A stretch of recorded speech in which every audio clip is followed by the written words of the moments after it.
you're doing well. My name is Vyjayanthi Kamath, and this is my presentation for my final project in INST 728B Location Intelligence. The reason why I wanted to use Airbnb data is because I have used Airbnb myself, and on all of those occasions, I see myself moving towards just four aspects of Airbnbs, that is pricing, locality, property type, and rating. So I kind of wanted to analyze these aspects with respect to geospatial data, location data, focused in Washington DC. So the first thing, this is my QGIS, and the first thing I've loaded would be my listings, which is my listings of Airbnbs in DC, and these pink dots are those listings.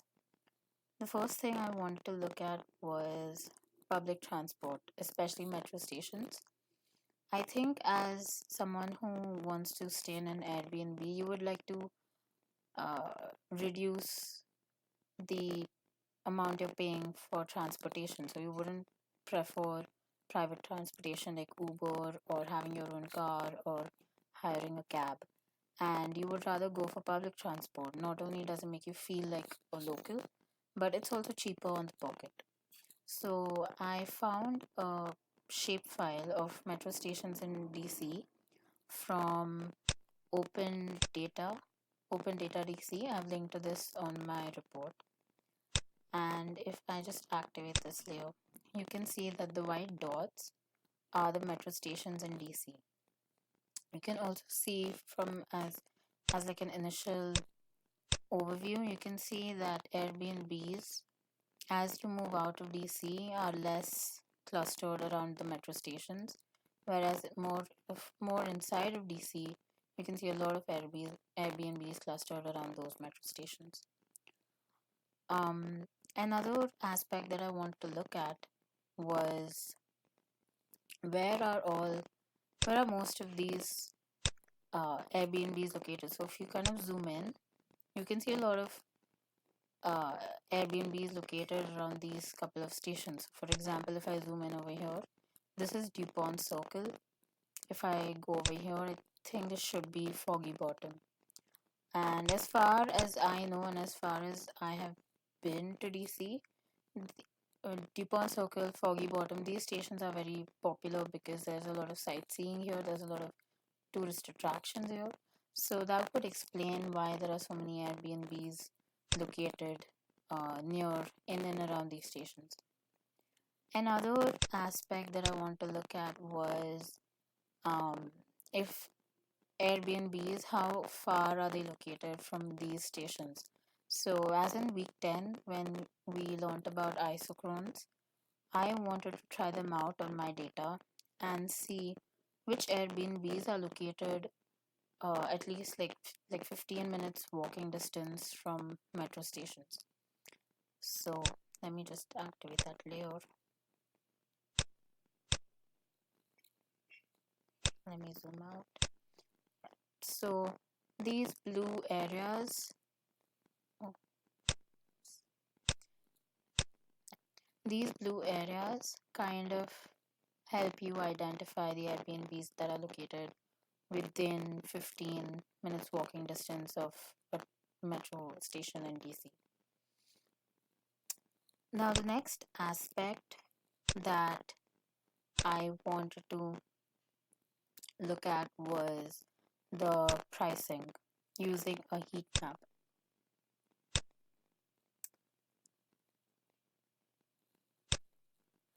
I would like to show the final heat map with the legend directly from my report just because it's easier. So I used the weight assignment technique. So if the price was between $0 and $40, I assigned it a low weight since it's a pretty low price. 40, if the price is between 40 and 60, then 15. If it's between 60 and 80, then 20. If it's more than 80, then 25, else 5. And then I use the kernel density heat map technique, and this is the map that I produced. So as you can see, as we move out of DC, it gets cheaper and cheaper because it's on the outskirts, and I'm assuming there's nothing much to see on the outskirts, so there wouldn't be many Airbnbs there. And as you go towards the inside of DC, you can see more expensive Airbnbs. Now, the next aspect I want to look at was property types. So, when I'm myself going for an Airbnb, I would like to select property types that are kind of like a house or an apartment. And I just want to see how the pattern is in DC because I've seen many condos and many row houses in DC. So I was interested in seeing it through this data. Um, so I used the categorization function here, and there were many values that were sort of negligible. For example, hotels, hostels, and resorts. There weren't many in number, so I didn't want to unnecessarily crowd this visualization. So I used the ones that are quite significant, like apartments, which I think were primarily the most in number. Yes, as you can see. Uh, Townhouses as well, a lot in number. Service apartments, quite a few. House, you can see quite a few in number. Guest suite, and even boats. I could see around two or three, and that's because DC is obviously near water, so you would expect some boat Airbnbs and some bed and breakfasts. So this is another aspect I want to kind of test out um, using the categorization function in QGIS. And lastly, I want to look at the ratings.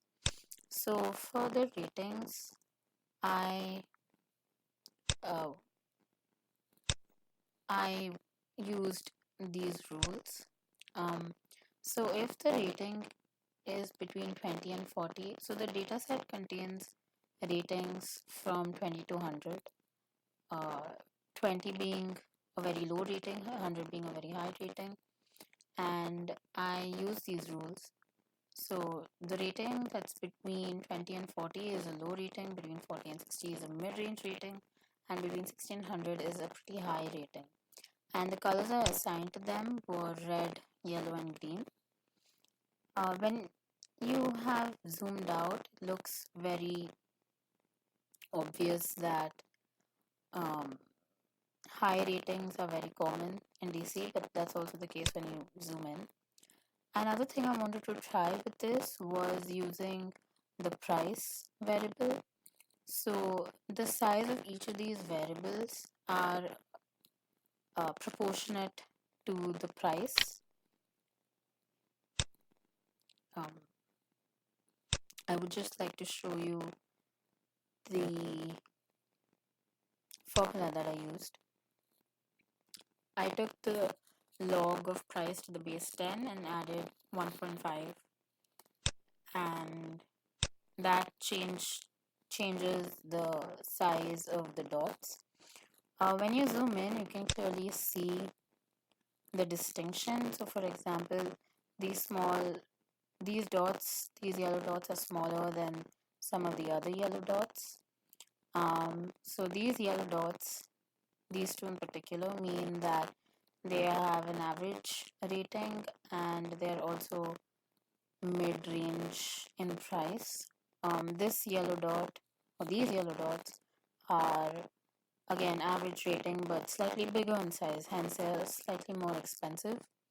Um, right off the bat, you can see that most of the green ones, actually, I would say primarily a majority of the green ones, are quite big and similar in size. So that means they are high rating and also pretty expensive, or at least more expensive than the others, and rightly so because they have good ratings. So I'll just zoom out. Yeah.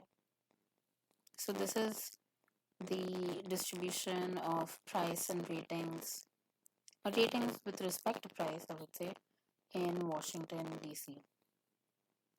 So this has been my geospatial analysis on Airbnbs in DC. It was a very interesting project to work on, and as like I said, as an Airbnb user myself, so many of the aspects that I personally consider, I really enjoyed um, analyzing them like real time.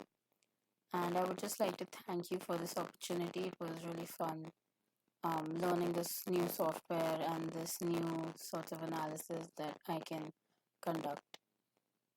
Thank you.